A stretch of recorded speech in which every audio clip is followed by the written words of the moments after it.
안녕하세요. 성김의 리더십 9주차 강의를 시작하겠습니다. 오늘 여러분의 교과서 제8장에 있는 성김의 리더의 특성, 공감 부분을 우리가 공부하도록 하겠습니다. 지금 우리가 사는 시대는 4차 산업 시대라고 합니다. 이제 그것은 인간으로 돌아가자는 자기 개혁의 운동이라고 할 수가 있는데요.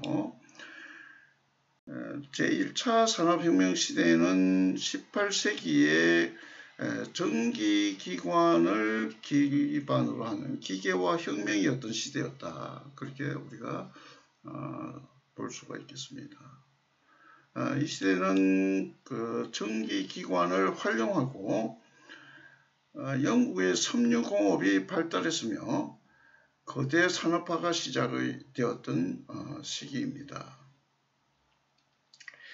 그리고 제2차 산업혁명 시대는 19세기에서 20세기 초까지 전기 에너지를 기반으로 대량 생산 혁명이었던 시대입니다. 이 시대는 그 공장의 전력을 보급하고 컨베이어 벨트를 사용하고 대량 생산 보급이 이루어졌습니다. 제3차 산업의 경우는 한마디로 지식 정보 혁명의 시대라 그렇게 설명이 되어질 수 있는데요. 20세기 후반의 컴퓨터와 인터넷을 기반으로 정보 지식 정보 혁명의 시대가 이루어졌습니다. 이 시대는 인터넷과 스마트 혁명으로 미국이 주도한 글로벌 IT 기업이 급부상하였던 시대입니다. 그리고 이제 4차 산업혁명 시대인 오늘날 현 시대는 인공지능을 기반으로 소위 말하는 만물 초지능 혁명 시대 이렇게 우리가 부르고 있습니다. 이 시대는 사람과 사람, 공간을 초연결하고 초지능화하여 상업구조 사회 시스템 혁신을 이루는 시대라고 할 수 있습니다. 그래서 이제 우리가 이제 인공지능이 할 수 없는 것을 우리가 이제 살펴보려고 하는 것인데요. 바로 그것은 공감입니다. 그래서 인공지능의 공감 능력은 보장할 수가 없는 것이죠. 예를 들어서 태아의 그 공감 실험 과정에서 아기는 자기 울음소리를 들으면 울음을 그친다. 또는 인간만이 들을 수 있는 숨이 있는데 인간은 세상에서 육체적으로 생존하는 것보다 그 마음은 공감적 그런 반응 없이는 심리적으로 생존하기 어려운 시대가 되었다는 것입니다. 자, 이러한 시대의 성김의 리더에게 필요한 특성은 바로 이제 공감할 수 있는 능력이라 할 수가 있겠습니다. 그래서 이 리더의 적절한 공감을 통하여 효과적인 의사소통이 가능하다는 그러한 선행적인 정리를 우선 먼저 해볼 수가 있겠습니다. 자, 그러면 우리가 이제 공감이란 도대체 무엇인가? empathy, 공감이라고 하는 이 개념이 무엇인가? 그 의미를 우리가 먼저 보면 상대방의 시각으로 상황을 바라보고 상대방의 경험을 이해하는 것이다. 리더는 지속적으로 사람에 대한 공감적 이해를 추구해야 합니다. 상담에서 공감이라는 것은 상담자가 내담자가 말하는 내용과 그 뒤에 숨겨져 있는 감정을 파악하려는 시도의 결과로 이루어집니다. 이러한 청취 방식을 능동적 청취라고 합니다. 영어로는 active listening. 능동적 청취. 바로 이때에 상담자는 반영을 통해서 내담자와 공감을 나누어지게 되죠. 이제 이 공감을 나눠야 합니다. 반영이란 그 리플렉션, 상담자가 내담자의 말의 내용에 담긴 감정을 이해하는 것을 요약해서 내담자에게 전달하는 것입니다. 거울과 같은 것이에요. 그래서 정확한 반영은 내담자가 자신의 감정을 이해하고 보다 높은 수준의 자기 이해로 나아가도록 돕는 것입니다. 가장 정확한 반영은 상담자가 내담자의 감정의 거울이 되어서 내담자가 자신의 감정을 충분히 비추어 보도록 돕는 것이라고 할 수가 있겠습니다. 자, 이처럼 리더는 의사소통을 하면서 반영적 경청을 통해서 공감을 이룰 수가 있게 됩니다. 리더의 공감적 대화는 구성원들의 마음의 문을 열도록 동기를 부여하게 되고 리더의 리더십을 능동적으로 따르게 하는 중요한 요인이 되는 것입니다. 자, 그러면 이제 우리가 살펴볼 것은 리더의 의사소통 원리를 보아야 할 것입니다. 그 리더십 훈련 연구소가 있는데요. 존 E. 하가이가 설립한 하가이 연구소인데, 이 하가이가 지은 책 미래는 진정한 리더를 요구한다 하는 그 책의 주요한 그 내용이 주제가 하나가 있는데요. 리더십에 대한 소명, 이걸 이제 강조를 합니다. 그래서 미래가 요구하는 리더십을 12가지로 제시를 하는데요. 첫째는 비전 원리, 둘째는 목표 설정 원리, 셋째는 사랑 원리, 넷째는 겸손 원리,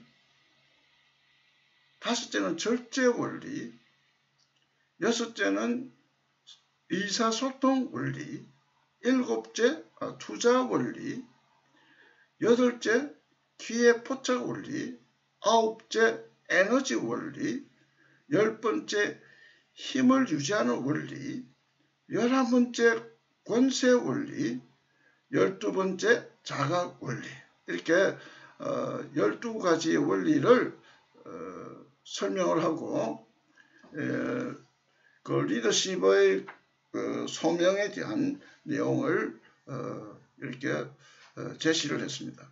그러니까 여기에 이제 우리가 리더십의 그 특성 가운데 이제 공감, 이것을 우리가 좀 보고자 하는 그런 수업인데요.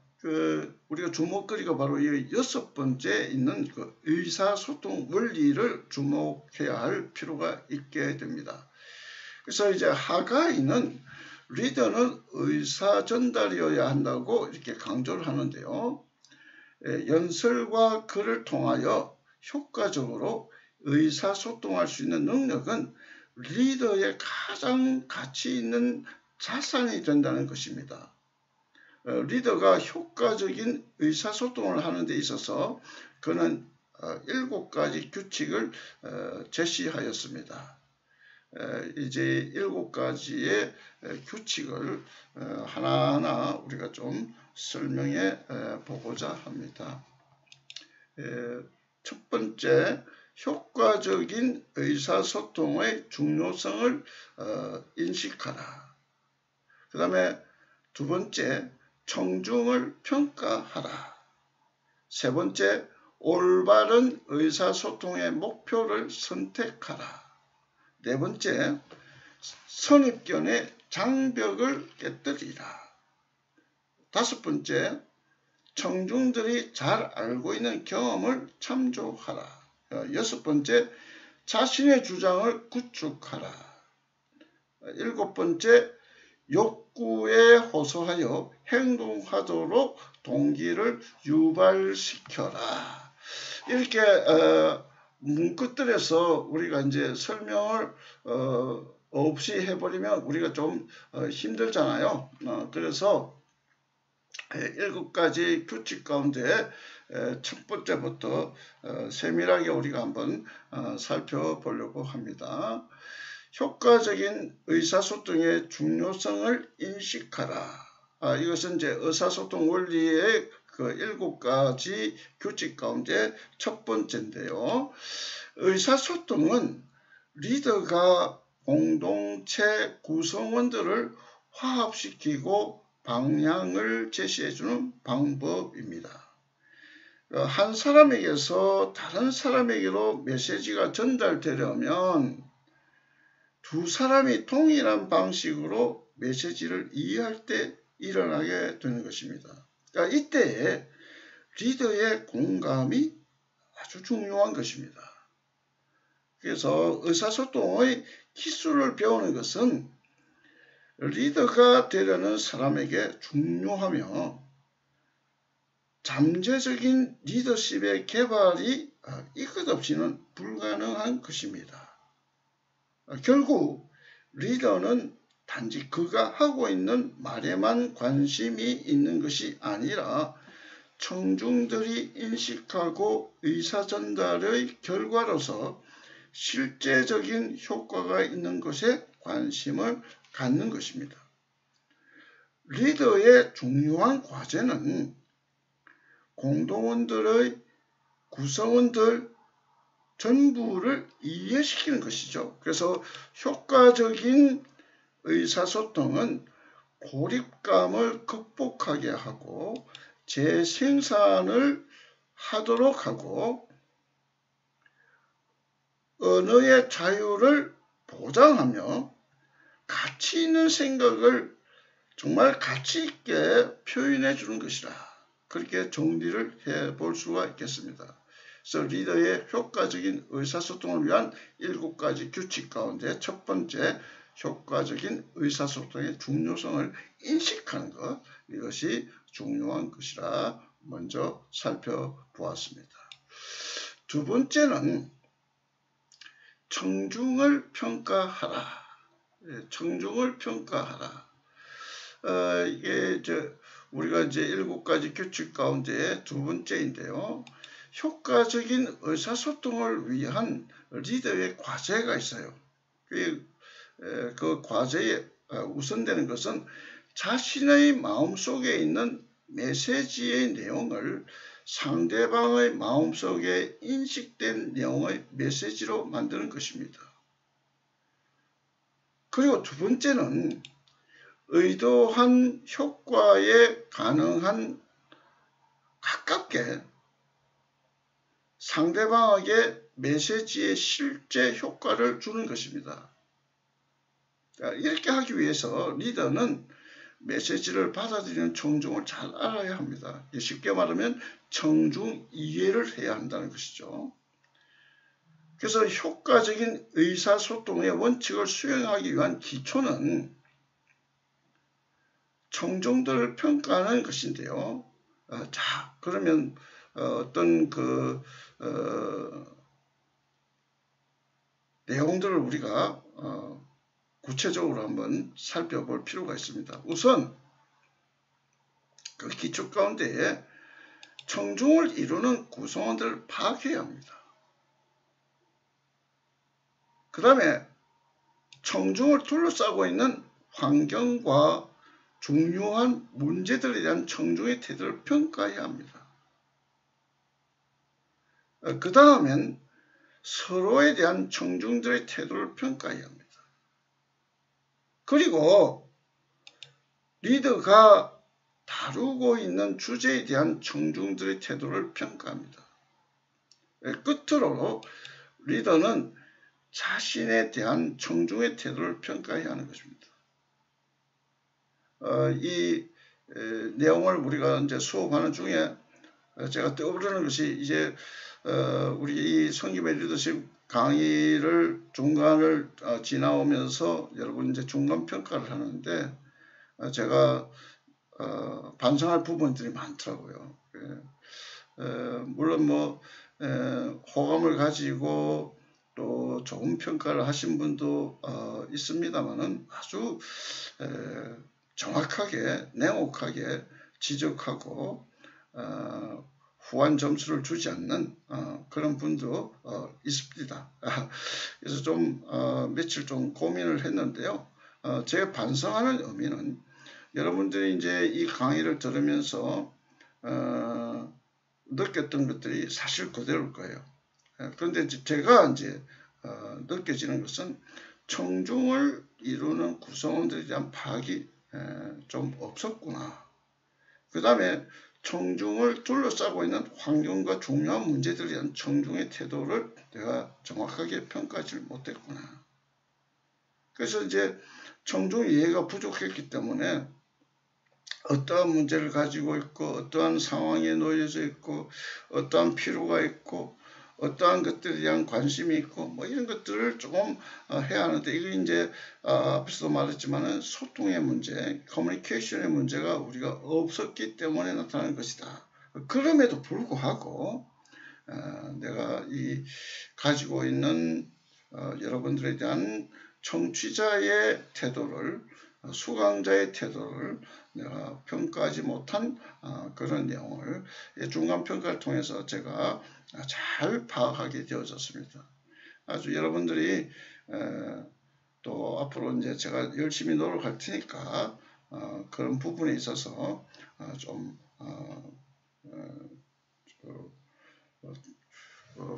위로할 수 있는 그런 여러분의 평가가 또 필요할 것이다 하는 그런 생각도 해보게 됩니다. 예, 사담이었습니다. 자, 그 다음에 이제 세 번째 의사소통 원리의 7가지 규칙 가운데 세 번째 올바른 의사소통의 목표를 선택하라. 예, 효과적인 의사소통을 위한 그 요구들이 있는데요. 첫 번째 요구되어지는 것은 의사소통의 목표를 분명히 이해하는 것입니다. 그래서 리더가 의사소통을 할 때 정확한 목표를 맞추지 못하게 되면 그를 따르는 사람들은 전혀 엉뚱한 방향을 가지게 되어지고 반응을 엉뚱하게 가지게 될 것입니다. 그래서 마음속에 분명한 목표를 갖는 것은 시간을 절약하게 그리고 좀 더 효과적으로 화합을 완수하게 되어집니다. 그리고 결국에는 리더의 리더십을 강하게 만드는 것이죠. 리더는 언제나 실제화될 목표 이런 것을 가져야 하는데 공동체 구성원이 행동을 하도록 동기를 유발시키는 목표를 가지고 있어야 하는 것입니다. 그래서 리더는 몇 가지의 그 어떤 목표가 있어야 하는데요. 그 첫째는 동기를 유발시키는 목표. 뭐가 동기가 있어야 될 거 아니에요. 우리가 동기라고 하는 것은 그 천부적인 탤런트, 재능 이런 것인데 이게 잠재적으로 내 속에 있을 때 이것을 자극을 주어서 튀어나올 수 있도록 발휘할 수 있도록 해야 되는 거예요. 근데 리더는 이럴 때 동기 유발을 시키는 그 목표를 가질 때 이것을 아주 목표가 무엇인지 정확하게 알려야 하고요. 그 다음에 이제 감동을 주어야 합니다. 억지로 강요되거나 프레시를 해서는 안 되는 거죠. 감동을 주어야 하는 거예요. 그 다음에 이제 세 번째는 확신을 줘야 합니다. 저 리더의 동기 유발을 목표로 삼았을 때에 정말 가능할 것인가에 대한 그 확신, 목표가 성취될 것인가에 대한 확신 이런 것이 중요하다는 거예요. 그 다음에 이제 넷째, 환대하는 것이 필요하다. 이 환대라는 것은 칭찬하는 것이라고 또 우리가 보충 설명할 수 있는데요. welcome, 어쩌든지 applause, 이게 좀 칭찬하면 고래도 춤춘다고 하잖아요. 그러니까 이런 것들이 굉장히 신나게 하는 것이죠. 그 다음에 이제 중요한 것은 실제화하는 것입니다. 뭐 생각 속에 이념 속에 갖추어서 갇혀져 있는 그런 그 내용이 아니라 튀어나와서 내면의 것이 표출되어져서 생활하는 곳에서 이루어질 수 있는 실제적인 문제로 이루어질 수 있도록 해야 한다. 사람들이 리더를 따르게 하고 싶다면 매사에 분명하고 정확하고 초점을 잘 맞추어야 하는 것입니다. 그래서 이것은 분명한 의사소통의 목표를 세움으로써 가능하다. 이렇게 정리를 해볼 수가 있겠습니다. 자, 그 다음에 이제 네 번째, 선입견의 장벽을 깨뜨리라. 7가지 의사소통을 위한 그 원리, 규칙 가운데 네 번째인데요.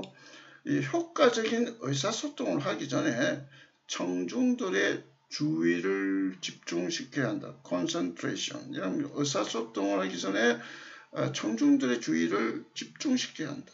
이제 사람들은 이 구성원 가운데 모두가 선입견을 각기 가지고 있어요.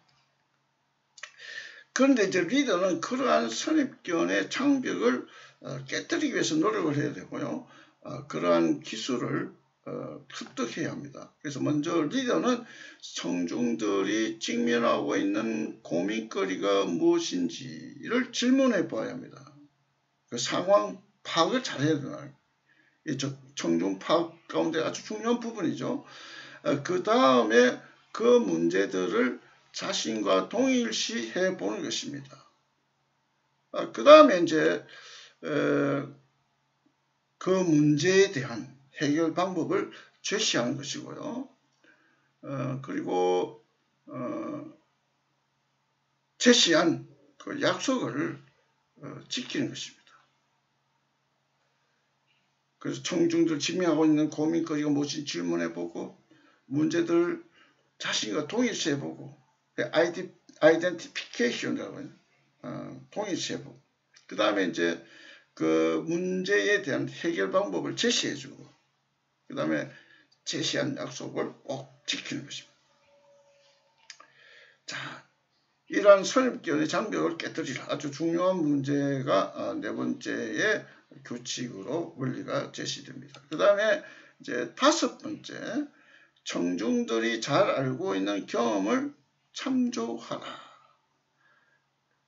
이 부분에 있어서 의사전달이 아주 이제 중요한 문제인데요. 청중들에게 이 의사소통, 의사전달 이런 문제를 짐을 지우면 안 됩니다. 네 책임이야 이렇게 하면 안 되는 것이죠. 그것은 사람들과 깊이 관련 있는 아이디어를 담고 있는데요. 리더가 사람들과 긴밀해질 수 있는 것이 바로 이 부분입니다. 효과적인 의사소통을 하려면 사람들이 보는 관점에서 사물을 보는 훈련을 해야 합니다. 눈높이를 맞춰야 되는 게 퍼스펙티브가 일반적이고 보통적인 관점에서 의사소통이 이루어져야 하는 거죠. 너무 뭐가 나거나 특출하거나 이렇게 되어졌을 때 이렇게 같이 이렇게 맞출 수가 없다는 거예요. 눈높이가 이루어지지 못하면 어긋나게 되는 것이죠. 그래서 리더는 청중들이 알고 있는 것들을 말하자면 이제 청중이 보고 청중이 듣고 청중이 믿고 느끼고 행동하는 것들 이런 것들이 이제 참고하는 것이 필요하다. 이렇게 말할 수 있겠습니다. 이러한 청중의 경험을 참조함으로써 리더의 신뢰도를 높이게 되어집니다. 그래서 사람들의 경험에 대해 생각해 볼 필요가 있는데요. 그런 요소가 한 4가지가 있어요. 첫째는 사람들은 처음에 강한 인상을 기억하는 경향이 있습니다. 그 다음에 두 번째는 경험은 그것이 반복되는 횟수에 비례하여 더욱 선명해지게 됩니다. 그리고 셋째는 경험은 그것이 회상하는 수에 비례하여 선명해집니다. 그리고 네 번째는 경험은 최근에 일어난 것일수록 더 선명하다. 뭐 어려운 없잖아요. 우리가 첫인상이 아주 강하면 기억할 수 있고, 그 다음에 경험은 반복될수록 더 뚜렷해질 수 있고, 경험은 회상하는 수에 정비례해서 더욱 뚜렷해질 수가 있고, 경험은 오래전 것보다 최근에 일어난 것일수록 선명해지는 것이다. 이런 내용을 보면 우리가 이제 어떤 모임에 가서 오라케를 할 때 일어나서 한번 18번 노래해 보라고 하죠. 이제 만약에 이제 성악가에게도 자신의 연주곡에 대한 레파토리가 있듯이 그 리더에게는 영향을 끼칠 보통 사람들에게 대한 공통적으로 경험하는 레파토리, 이런 것들이 익숙해져야 돼요. 우리가 뭐 아주 유명한 가수가 부르는데 내가 익숙하지 못한 노래, 잘 부른다 이런 생각은 가질 수 있지 몰라도 그 내용을 통해서 내가 마음속에 담아두고 감동이 되어지고 정말 무언가 그 어떤 사랑상의 나래를 펼 수 있고 내 아픈 것들을 치유할 수 있고 뭐 이렇게 되어질 수 있는 그런 내용들, 이런 것들이 아주 중요한 부분이 아닐 수가 없는 것입니다. 그 다음에 이제 우리가 살펴보는 그 의사소통 원리 7가지 규칙 가운데 6번째, 자신의 주장을 구축하라. 이 부분은 우리가 이제 추상적인 아이디어는 사람들의 주의를 사로잡지 못한다, 주의를 이끌지 못한다는 그런 말이죠.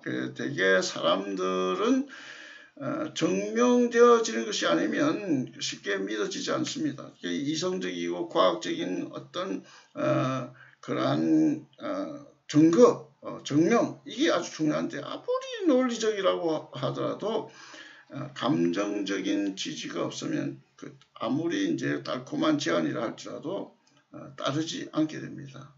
그래서 리더를 지지한다는 것은 명료하게 하고 확대하고 그 다음에 입증하고 어떤 식으로든 주장을 분명하고도 유효한 것을 만들기 위해서 사용할 수 있는 모든 자료를 참조하라 하는 것입니다. 그래서 이제 자기 주장은 마치 이제 뼈대와 같은 것이다.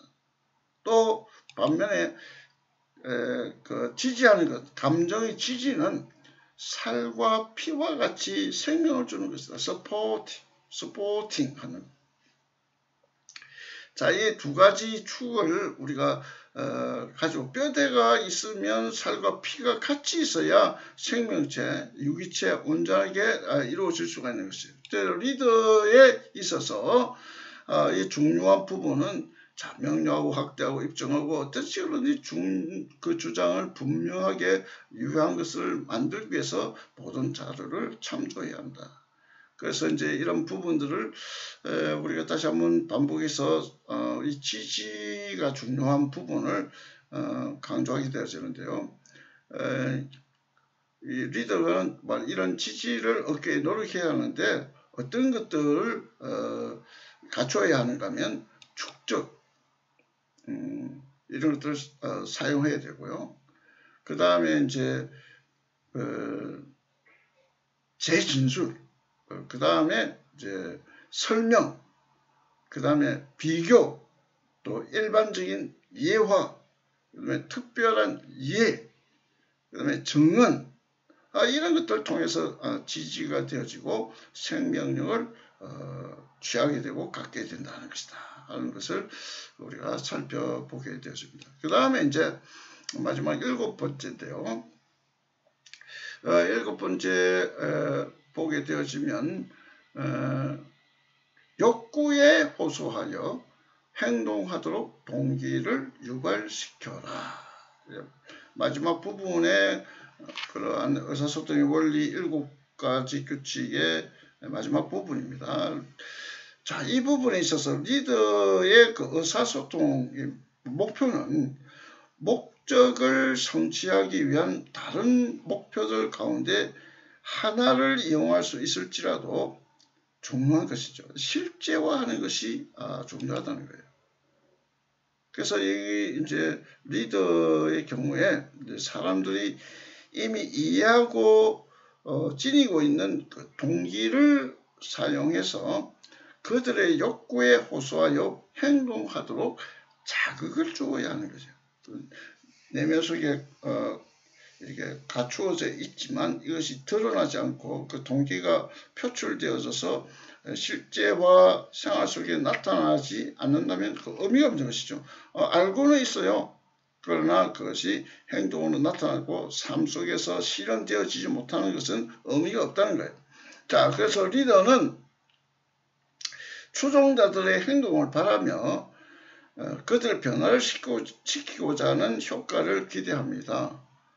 그래서 그렇게 하기 위해서 가장 효과적인 방법은 특별한 청중의 지배적인 욕구에 호소하는 것이죠. 리더는 청중들의 건전한 자기 유익에 호소해야만 하는데 그래서 이제 어떤 것들이 포함이 되어지죠. 그러니까 이제 몇 가지가 있는데요. 자기 보전, 재산, 권력, 평판, 애정, 정감, 취미의 욕구 뭐 이런 거 다 포함이 되는 거예요. 리더는 누구나 다른 사람이 행동하도록 만들 수가 있는데 그런데 리더가 사람들의 기본적인 욕구에 호소하는 법을 사용하지 않고서는 다른 사람들이 행동하도록 만들지 못하는 것입니다. 그래서 이제 리더는 자신의 생각을 공동체 구성원들에게 의사소통을 통해 전달하기 때문에 오직 효과적인 의사소통만이 공동체 구성원들의 필요를 분명하게 해주고 이런 필요를 성취하기 위한 적절한 필요를 향해 움직이도록 만들어 줍니다. 그래서 연설이나 글을 통해서 효과적인 의사소통을 한다는 것은 리더에게 있어서 가장 가치 있는 자산이 될 수 있는 것이에요. 그래서 여기 이제 지속적인 연구, 끈질긴 열정, 그리고 훈련 이런 것으로 이제 의사소통을 하라는 거예요.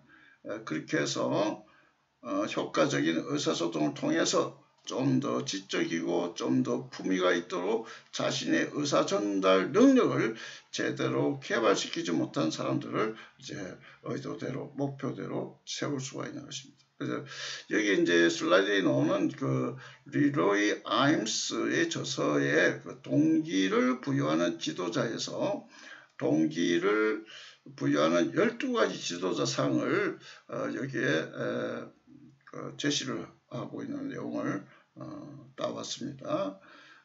그게 동기를 부여하는 지도자에서 12가지 지도자상은 그 책임 있는 지도자가 되라. 성장하는 지도자가 되라. 본을 보여주는 지도자가 되라. 활력을 주는 지도자가 되라. 효율적인 지도자가 되라. 관심을 갖고 돌보는 지도자가 되라. 의사소통을 잘하는 지도자가 되라. 목표 지향적인 지도자가 되라. 결단성 있는 지도자가 되라. 역량 있는 지도자가 되라. 연합을 도모하는 지도자가 되라. 일하는 지도자가 되라. 자, 이렇게 제안하는 가운데에 여기에 그 의사소통을 잘하는 지도자가 되라. 여기 주목할 내용이 바로 여기에 있게 되어집니다. 우리의 공부 내용의 핵심이죠. 그래서 아임스는 지도자는 정보를 알리는 자이고 정보 억제는 어리석은 이다. 지도자는 지속적으로 정보를 알려야 함을 강조합니다. 그래서 요즘은 우리 대학교육 미시에서 고등교육에 있어서 티칭이라는 말보다 오히려 코칭이라는 말을 쓰게 됩니다. 제가 이제 무엇을 여러분이 새로운 것들을 알리고 가르치고 깨우치고 하는 어떤 그런 내용 가운데 여러분들은 오히려 오늘날 시대에는 이런 내용들 서적과 여러 소통의 도구들을 통해서 많이 알고 더 앞서서 그것을 인식하고 이해하고 있는 경우가 많아요. 그러면 그 내용을 새롭게 뭔가를 자꾸 이렇게 가르치려고 하지 않고 뭔가 어디에 어떤 부분이 있다, 어떤 내용의 이해를 촉구하기 위해서 이것을 여러분 찾아보고 또 이해를 가지기 위해서 소개하고 뭐 이런 것들이 필요한 거예요. 그래서 뭐 수영 티칭이라 하지 않고 수영 코치라고 그렇게 하죠. 이런 것들 실제화할 수 있는 것들. 그래서 이제 의사소통을 잘하는 지도자는 이런 부분에서 아주 강조가 되어진다고 합니다. 그래서 정확한 정보, 맞는 정보, 때에 맞는, 시기에 맞는 정보, 적합한 정보, 또 동기를 주는 정보, 또 이런 것들을 이제 제시를 합니다. 그래서 이처럼 리더의 아주 효과적인 의사소통을 위해서 이게 리더의 아임스는 이런 모델을 제시를 했던 것입니다. 자, 이제 우리의 수업 첫째 9-1 시간을 마무리하고요. 조금 쉬었다가 여러분 교재에 이어서 9-2 수업을 진행하도록 하겠습니다. 나중에 뵙겠습니다.